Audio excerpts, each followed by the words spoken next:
funções podem ser representadas graficamente por pontos em um plano cartesiano, sendo o eixo x o domínio e o eixo y o contradomínio.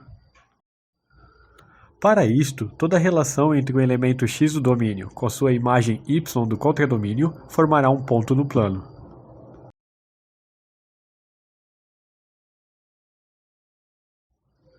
Vamos a um exemplo. Representar através de um plano cartesiano a função desse diagrama.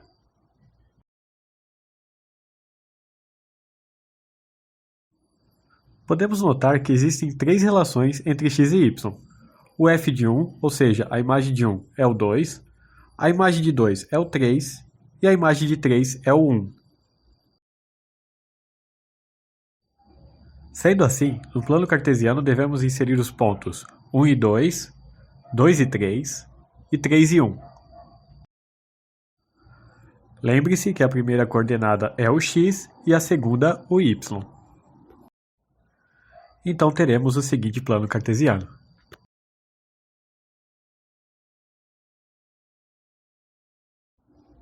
Perceba que só usamos o primeiro quadrante, e a parte negativa dos eixos x e y está aqui para nada.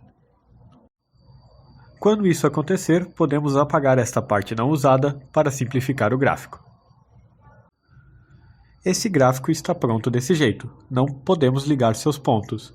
Em outras aulas, veremos quando devemos ou não ligar os pontos.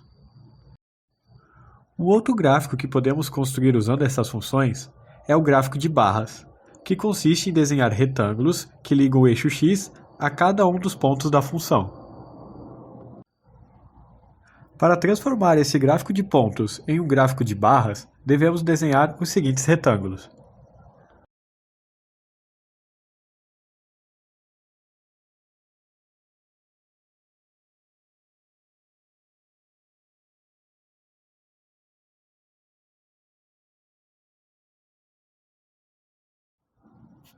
Vamos fazer um segundo exemplo para finalizar. Sendo uma função f de a em b, com a sendo o conjunto com os elementos 0 e 2, b sendo o conjunto com os elementos menos 1, 0 e 1, e f de x sendo igual a x menos 1, desenhe o seu gráfico de pontos e seu gráfico de barras.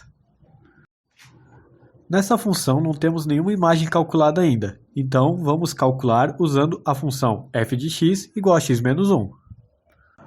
O domínio da função é o conjunto A, então devemos calcular as imagens de 0, 1 e 2.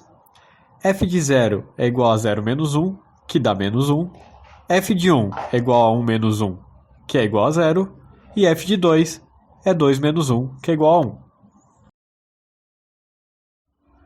Sendo assim, teremos três pontos, 0 e menos 1, 1 e 0 e 2 e 1. Agora vamos desenhar um plano cartesiano do tamanho do domínio e do contradomínio dessa função.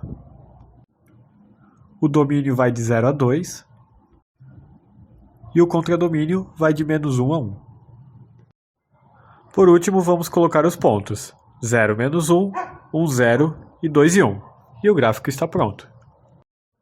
Agora vamos desenhar o gráfico de barras. Vou primeiro repetir esse plano.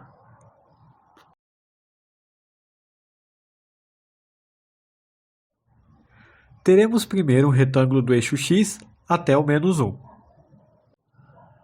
Como aqui o ponto está em cima do eixo x, esse ponto ficará assim mesmo. E por último, um retângulo entre o eixo x e o 1.